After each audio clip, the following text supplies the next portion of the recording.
नमस्कार बच्चों, आज हम इस क्लास में उस टॉपिक को आगे बढ़ाएंगे जो पिछले वीडियो में हम लोगों ने देखा है। तो जैसा कि ये अनुवाद कार्यम यहाँ लिखा हुआ है, पहले से ही ये टॉपिक चला भी आ रहा है हम लोगों का। तो पार्ट 1 में आपने देखा था किस तरह से कर्ता और क्रिया का सहारा लेकर के उस दोनों की सहायता से किस प्रकार से हमें संस्कृत में हम वाक्य को बना सकते हैं। अब हम अभी जो देखेंगे वो भूतकाल के अर्थ में किस प्रकार से वाक्य को हम संस्कृत में बना सकते हैं, क्योंकि इससे पहले हमने वर्तमान काल में लट लकार में देखा था कर्ता और क्रिया का प्रयोग करते हुए। साथ ही साथ यदि आपने मेरा पिछला वाला वीडियो आपने देखा होगा तो उसमें मैंने शब्दरूप भी बताया था किस तरह से शब्दरूप का हम प्रयोग जो है वाक्य के माध्यम से संस्कृत में करते हैं और उससे हम लोग आगे भी उसको हम जारी रखेंगे। उसी को लेकर के हम आगे अभी बढ़ रहे हैं। तो चलिए, अभी मुख्य 5 में से अभी एक लट लकार हम लोग पिछले वीडियो में देख चुके थे। अब जो है हम लंग लकार का प्रयोग करेंगे। यहाँ मैंने लिख दिया है पहले से ही लंग लकार पठ धातु का। पठ धातु एक कोई भी क्रिया आप ले सकते हैं, जैसे मैंने यहाँ पठ धातु का लिया है। उसी प्रकार से आप हंस धातु ले सकते हैं, वद धातु ले सकते हैं, गम धातु ले सकते हैं। जितनी सारी धातुएं हैं, जितनी सारी क्रियाएं हैं, उसको आप ले सकते हैं। तो ये हमें ध्यान रखना है कि जब हम क्रिया का प्रयोग करें तो उसके साथ साथ मैंने देखिए कर्ता का रूप मैंने पहले से ही लिख करके रख दिया है, क्योंकि ये बदलने वाला रूप नहीं है। और ये सबसे इम्पोर्टेंट बेसिक अगर संस्कृत कहें तो सबसे पहला अगर कोई स्टेप होता है, इसका सोपान होता है अनुवाद सीखने का, तो वो यही होता है। ये नहीं बदलने वाला है, ये कभी नहीं बदलेगा। आपका कर्ता यही रह जाएगा। इसके बाद सिर्फ आपकी जो है क्रियाएं बदलती चली जाएंगी, धातु के रूप बदलते चले जाएंगे। तो जैसे कि अब इसमें देख लीजिए, सह तौ ते त्वम युवाम यूयम अहम अवाम वयम। इसका अर्थ मैंने पिछली वीडियो में लिख दिया था। सह मतलब वह, अब चाहे तो यहाँ भी हम लोग लिख सकते हैं। सह मतलब हो गया वह, द्विवचन में वे दोनों,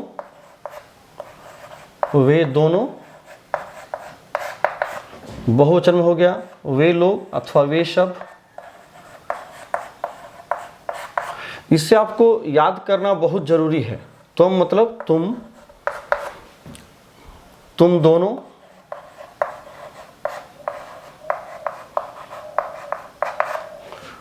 तुम सब अथवा तुम लोग। इस प्रकार से अहम हो गया मैं, हम दोनों,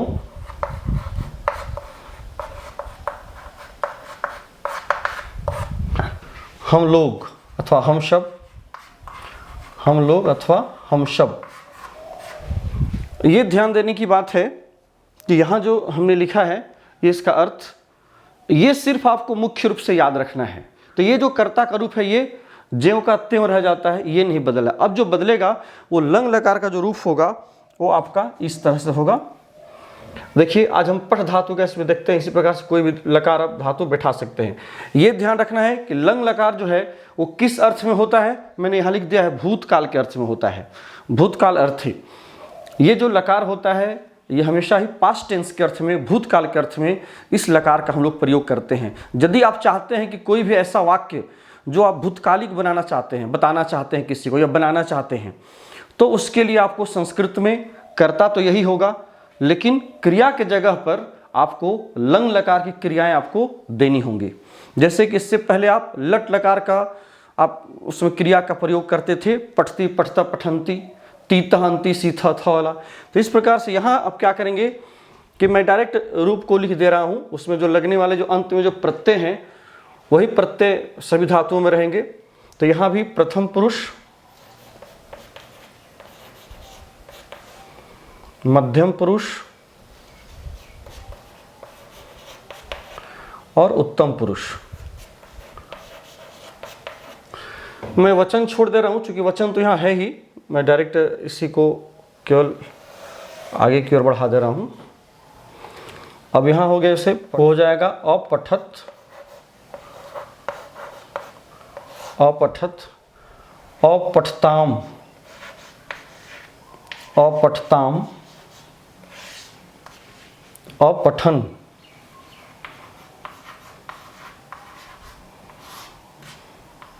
अपठन। ये हो गया प्रथम पुरुष का सिर्फ। इसके बाद चलिए मध्यम पुरुष में। अपठः, अपठतम, अपठतम, अपठत, अपठत, अपठम, अपठाव, अपठाम।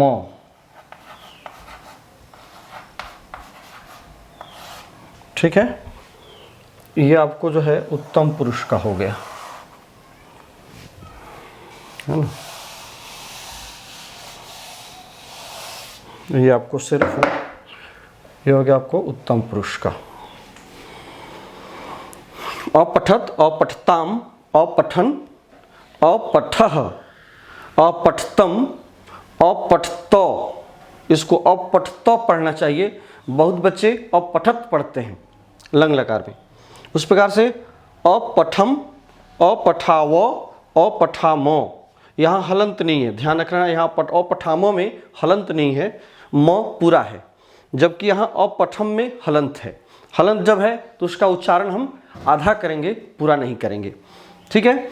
अब जो है हमें अब इसको लिखने का उद्देश्य क्या हुआ कि ये जो क्रियाएं हैं वो पास्ट टेंस में अब चलेंगी। मतलब यदि आप दूसरे शब्दों में कहें, यदि दूसरी भाषाओं का यदि हम उदाहरण लें, तो जिस प्रकार से अगर हम गो का इंग्लिश देखते हैं, जब गो का हम रूप चलाते हैं तो गो, वेंट, गॉन, गोइंग, गोज, इस प्रकार से गो का 5 रूप चलता है इंग्लिश में भी, आप देखे होंगे। तो वहाँ पर भी पास्ट रूप होता है, एक होता है प्रेजेंट रूप, एक होता है पास्ट, फिर पास्ट पार्टिसिपल। तो जो पास्ट रूप होता है गो, वेंट, तो जो इंग्लिश में आप गो के लिए गो का वेंट पढ़ते हैं, मतलब पास्ट वाला रूप, उसी प्रकार से यहाँ भी पठ धातु का ये पास्ट वाला रूप है, भूतकालिक अर्थ को बताने के लिए लंग लकार में। ठीक है। तो लंग लकार का प्रयोग संस्कृत में सामान्यतः हमको भूतकाल के लिए क्या, मतलब जब भी आप कोई वाक्य बनाएंगे और उसको भूतकाल में यदि आप बनाना चाहते हैं, जो घटनाएं घट चुकी हैं उससे बताने के लिए आप यदि वाक्य बनाना चाहते हैं या बोलना चाहते हैं, तो उसके लिए आपको इस लकार का, इस क्रिया का आपको प्रयोग करना होगा। अब यहाँ पर ध्यान देने की जो बात है वो ये है कि अब यहाँ भी वही बातें होंगी जो आपने पिछले क्लास में आपने देखा होगा कि वहाँ भी क्या था, कर्ता स है, प्रथम पुरुष एक वचन, तो क्रिया क्या होगी, प्रथम पुरुष एक वचन में अपठत, मतलब सह के साथ सिर्फ अपठत होगा। उसी प्रकार से तो रहेगा कर्ता यदि, तो क्रिया हो जाएगी अपठताम धातु रूप में। ठीक है ना। उसी प्रकार से जब कर्ता हो जाएगा ते, तो हो जाएगा अपठन। ठीक है। फिर यदि कर्ता त्वम है तो अपठः, युवाम है तो अपठतम, यूयम है तो अपठतो। इसी प्रकार से अहम है तो अपठम, चूंकि उत्तम पुरुष एक वचन का कर्ता अहम, तो उत्तम पुरुष एक वचन की क्रिया अपठम। उसी प्रकार से अवाम, हम दोनों, अपठाव, अवाम के लिए हम क्रिया क्या देंगे, अपठाव। उस प्रकार से वयम के लिए देंगे अपठामो। ठीक है। तो ये कर्ता और क्रिया का संबंध हुआ। यदि इसके हम अनुवाद को देखें तो यहाँ लिखते हैं और उसको हम लोग उसी तरह से बनाते चलेंगे। पहले हम हिंदी में एक एक लिखते चलते हैं। जैसे रखते हैं वह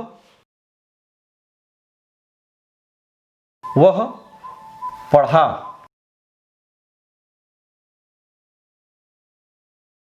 बहुत छोटा छोटा वाक्य भी लेते हैं ताकि आपको समझने में आसानी हो। वह पढ़ा, इसके बाद है फिर वे दोनों, वे दोनों खेले, वे दोनों खेले। ठीक है। दूसरा वाक्य हमने लिया। तीसरा वाक्य हम ले सकते हैं इस प्रकार से, वे लोग या वे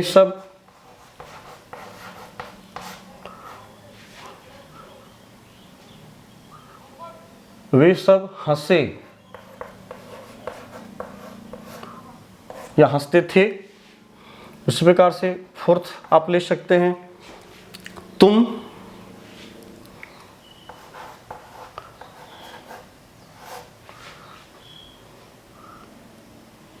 भोजन, थोड़ा सा एक बड़ा बनाते हैं, तुम भोजन किए, तुम भोजन किए। पांचवा इसमें ले सकते हैं, मैं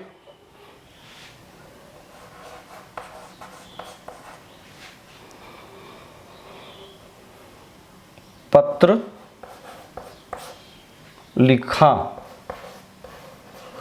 मैं पत्र लिखा।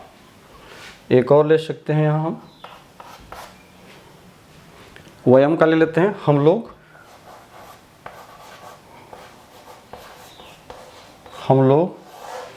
चित्र देखे, चित्र देखे। ठीक है, इस प्रकार से। अब चलिए, ये हमने कुछ उदाहरण लिए हैं जो कि सिर्फ भूतकाल से संबंधित है। ये सभी के सभी वाक्यों को यदि आप देखें, हिंदी में लिखे गए जो वाक्य हैं, ये सभी के सभी आप हिंदी में लिखे गए हैं। अब इसको हमें संस्कृत में अनुवाद करना है, ट्रांसलेशन करना है, इसको ट्रांसलेट करना है। तो इसके लिए अब हम क्या करेंगे, अब पहले कर्ता को देखेंगे, फिर क्रिया को देखेंगे। तो इसी प्रकार से अब हमें पता है कि वह का संस्कृत क्या होता है, सह है। हमने इसके नीचे मैं बना रहा हूं, तो यहां हो गया सह। इसके बाद है पढ़ा, पढ़ने का अर्थ में है पठ धातु। तो यहां तो पठ धातु वाला रूप आपने याद किया है पहले से ही, आपको पता है कि पठ धातु का। आप चूंकि ये देखना है कि ये पढ़ा या पढ़ा था, आपको भूतकाल के अर्थ में बताना है, तो उसके लिए क्या करेंगे, आपको लंग लकार में जाना होगा। अब आप यदि सोचिएगा कि सह पठती कर देंगे तो पठती वो फिर लट लकार में हो जाएगा, मतलब वह पढ़ता है अर्थ होगा, है ना। सामान्यतः बच्चे इस बात को नहीं समझ पाते हैं और कई बार इस प्रकार की गलतियां वो कर देते हैं। तो उन गलतियों से अपने आप को बचाना है। उसको कैसे आप बचा सकते हैं, लकार का पहचान करके कि कौन सा लकार किन किन अर्थों में होता है। तो जैसे कि लंग लकार भूतकाल के अर्थ में है, तो यहाँ पर पढ़ा के लिए अब क्या करेंगे, लंग लकार वाला जो रूप है वो देंगे, और ये तो देंगे ही लेकिन कर्ता के अनुसार बैठाएंगे। तो कर्ता है सह, मतलब वह के अर्थ में संस्कृत हुआ सह। तो सह प्रथम पुरुष एक वचन में है, तो क्रिया आप देंगे प्रथम पुरुष एक वचन वाली अपठत। तो सह अपठत, ठीक है। अब यहां पर यह भी हो सकता है कि वह पुस्तक पढ़ा, तो पुस्तक है तो पुस्तकम दे दीजिए, सह पुस्तकम अपठत, वह पुस्तक पढ़ा। अब इस वाक्य को जितना भी आप बड़ा बनाना चाहते हैं वो आप बना सकते हैं, लेकिन ये दो संबंध जो है कर्ता और क्रिया का संबंध, ये आपको परफेक्टली आपको जानना होगा। क्योंकि सबसे बड़ी जो गलतियां हैं वो बच्चों को कर्ता क्रिया के संबंध में ही ज्यादा होती हैं। तो इसलिए वह पढ़ा तो सह अपठत, वह पुस्तक पढ़ा तो सह पुस्तकम अपठत, ठीक है। तो इस प्रकार से फिर हम पुस्तकम को यहां दे सकते हैं, यदि पुस्तक आप यदि उसमें जोड़ना चाहते हैं तो। अगला नेक्स्ट देखिए, वे दोनों खेले, वे दोनों खेले, तो वे दोनों का संस्कृत क्या होता है, तो ये तो श हुआ सिर्फ एक के लिए। इसी से जब द्विवचन में आप गए तो वे दोनों हो गया, तो वे दोनों के लिए हो जाएगा तो यहां हो जाएगा फिर तो। अब खेले मतलब खेलना क्रिया है, तो खेलना का खेल धातु है या क्रीड धातु है। तो क्रीड या खेल का यदि आप रूप चलाएं तो अक्रीडत अक्रीडताम अक्रीडन या अखेलत अखेलताम अखेलन, दोनों खेल धातु भी है, शुद्ध संस्कृत है, कहीं कोई इसमें डाउट नहीं होना चाहिए। उसी प्रकार से क्रीड है खेलना। तो इसमें से जो भी आप देना चाहते हैं आप उसको दे सकते हैं। तो द्विवचन में है, प्रथम पुरुष द्विवचन में तो, यहाँ पर कर्ता हो गया तो क्रिया भी क्या देंगे, यहाँ पर अपठताम है। तो इसी प्रकार से आप दूसरे धातुओं को भी आपको इसी फॉर्मेट में आपको बैठाना है। तो आपको कौन सी क्रिया लेनी है, आपको खेल धातु का लेना है। तो खेलत अखेलत अखेलताम अखेलन, अब इस पर आप बैठा सकते हैं। अपठत अपठताम पठन, तो अखेलत अखेलताम अखेलन, अथवा अक्रीडत अक्रीडताम अक्रीडन। तो करता है यहां पर द्विवचन में तो यहां पर क्या हो जाएगा अक्रीडताम, अक्रीडताम, इस प्रकार से।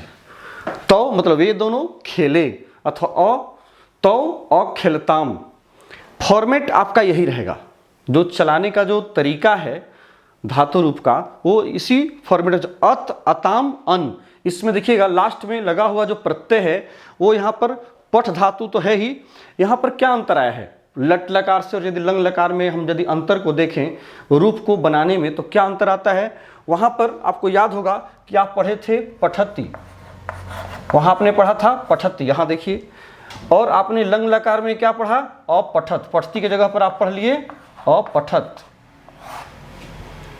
वहां आपने पठती पढ़ा था लट लकार में और यहां पढ़े अपठत, मतलब वहां पर देखिए तीत हंती लगता था और यहां पर एक्स्ट्रा क्या लग रहा है शुरू में अ लग रहा है, क्रिया के धातु के शुरू में अ और यहां पर वही तो हलंत, बीच में आपका धातु है ये। तो किसी भी धातु को आपको बीच में रखना है, शुरू में अ ले लीजिएगा और तो इसी को हम लोग अत पढ़ते हैं, अत कहते हैं। लेकिन अत सिर्फ कहने से नहीं होगा, मतलब ये समझना होगा कि अ पहले होगा, बीच में धातु है का रूप है, तब जो है तो हलंत लास्ट में है। तो अपठत तो अखेलत, अक्रीडत, अक्रीडताम। अब यहाँ पर देखिए फिर यहाँ अ लगा है शुरू में और यहाँ पर फिर मूल धातु का रूप अथ अताम अन। अब पठ है, पठ धातु फिर हलंत है, फिर यहाँ अन हो गया, अ पहले आ जाएगा और फिर न हलंत लास्ट में, बीच में धातु का। जैसे यहाँ पठ धातु है तो पठ को रख दिए, यदि क्रीड धातु है तो क्रीड को रख देंगे, हंस धातु है तो अहसन, अखादन नहीं अपश्यन देखने के अर्थ में। तो इस प्रकार से अपश्यत अपश्यताम अपश्यन, अखादत अखादताम अखादन। ये लास्ट में जो प्रत्यय देखें इस प्रत्यय को जैसे कि वहां तीत अंति जोड़ते थे उस प्रकार से अत अताम अन, अह अतम अत, ठीक है, अम आव आमो, वहां भी होता था आमी आवह आमह होता था, वहां विसर्ग होता था, लेकिन यहां पर विसर्ग नहीं है, ये ध्यान देने की बात है। तो इस चीजों को आप अपने से बना सकते हैं, इसमें कहीं कोई कंफ्यूजन नहीं होना चाहिए।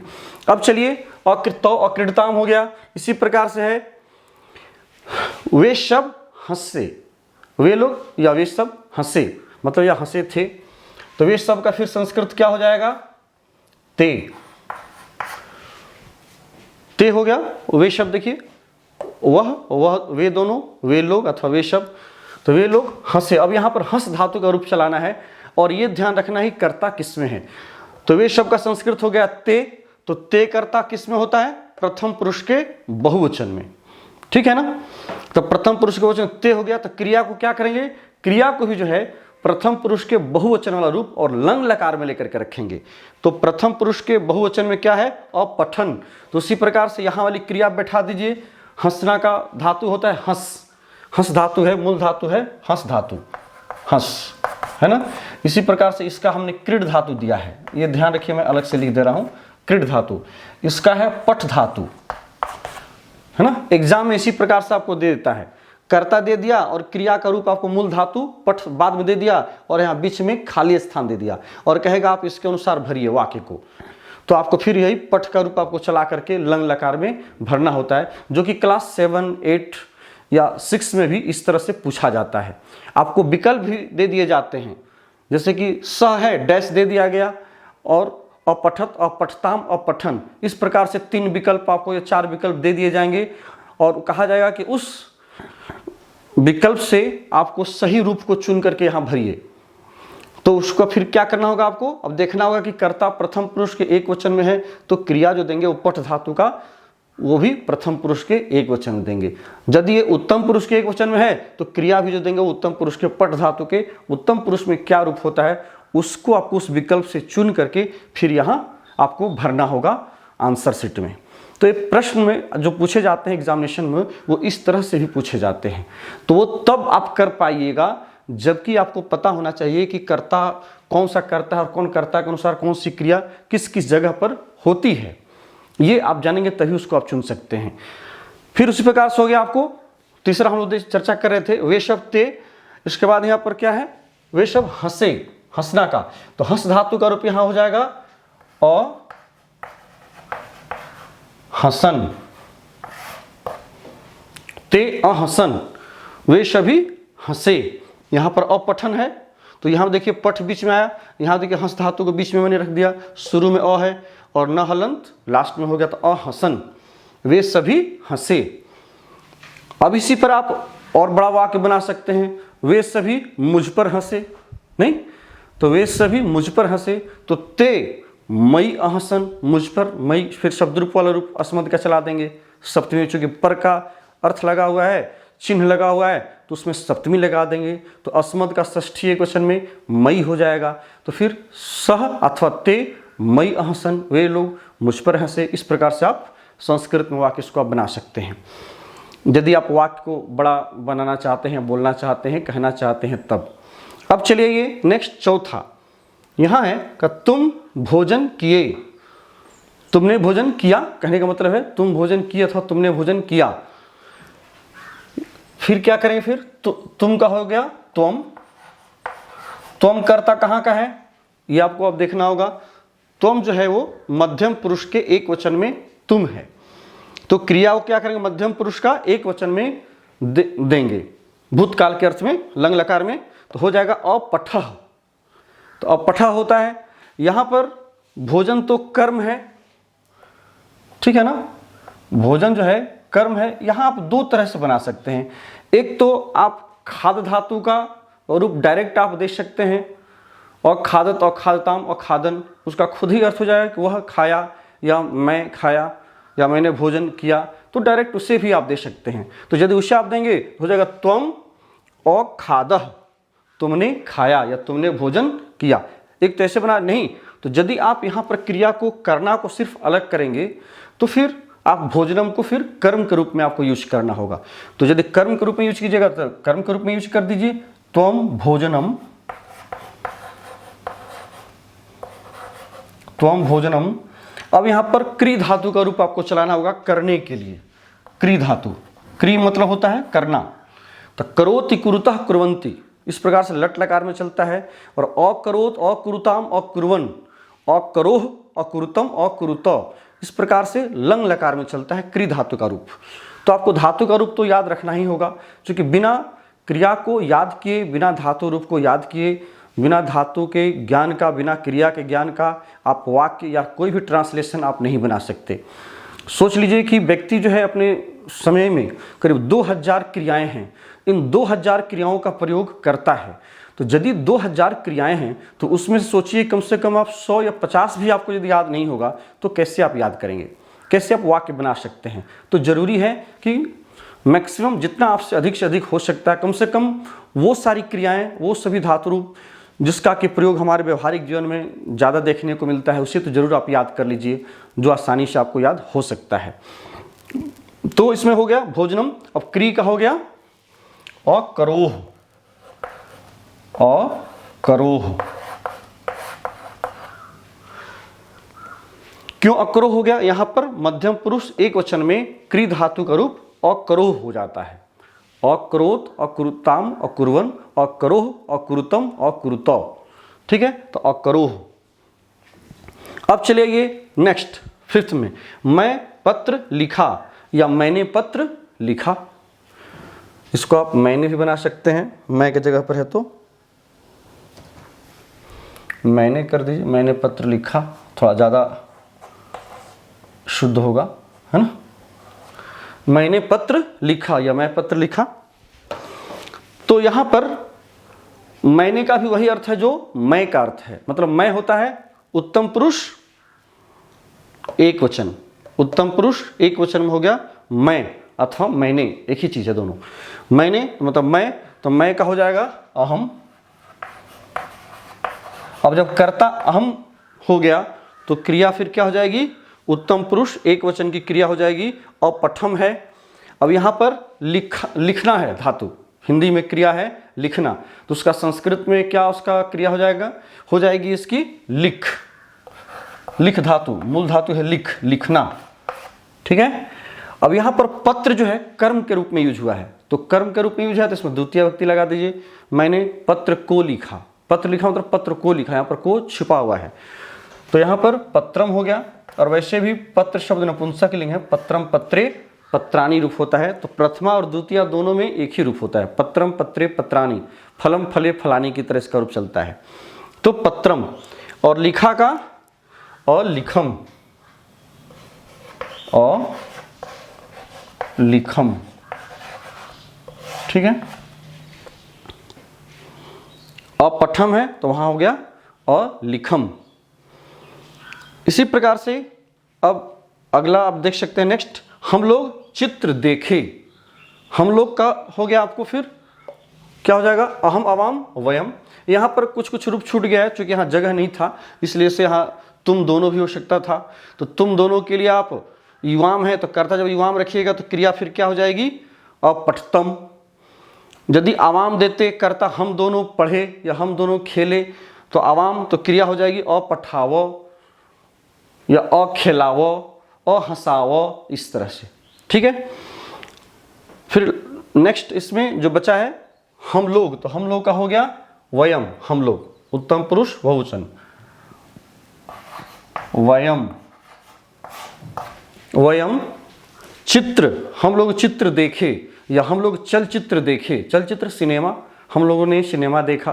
हम लोग कहते हैं ना, ये आज मैं गया था, बहुत अच्छी मूवी थी, आज हम लोगों ने मूवी देखी। तो चित्र या चलचित्र, चलचित्र सिनेमा को कहते हैं मूवी को। तो वयम, तब चित्र है तो चित्रम, यदि चलचित्रम लगाइएगा तो मूवी हो जाएगा, इसी के पहले चल लगा दीजिए। तो वयम चित्रम, इसे म हलंत करके लिखिए क्योंकि आगे स्वर आने वाला है ना। वयम चित्रम, अब क्या है यहाँ पर अपठा मो, चूंकि कर्ता क्या है वयम, तो कर्ता है उत्तम पुरुष बहुवचन का यहाँ वयम है, ये वयम, तो क्रिया हो जाएगी फिर उत्तम पुरुष बहुवचन में अपठामो, तो क्या हो जाएगा अपश्यामो, अपश्यामो, ठीक है, अपश्यामो। सिर्फ जो है ये उत्तम पुरुष बहुवचन की क्रिया भी हो जाएगी। देखने के लिए धातु होता है यहाँ पर दृश्य धातु, दृश्य, दृश्य मतलब होता है देखना, और दृश्य का रूप चलता है पश्यति, पश्यतः, पश्यन्ति, लट लकार में, और लंग लकार में अपश्यत, अपश्यताम, अपश्यन, अपश्य, अपश्यतम, अपश्यत, अपश्यम, अपश्यावो, अपश्यामो। तो इस तरह से इसका पूरा रूप लंग लकार में चलता है। क्योंकि रटी रटाई चीज़ कुछ दिनों का होता है, लेकिन जो समझा हुआ चीज़ है वो सदा रहने वाला होता है। चलिए इन्हीं शब्दों के साथ फिर नेक्स्ट क्लास में आपसे भेंट होगी, मुलाकात होगी। तब तक के लिए हमें आज्ञा दीजिए। बहुत बहुत धन्यवाद।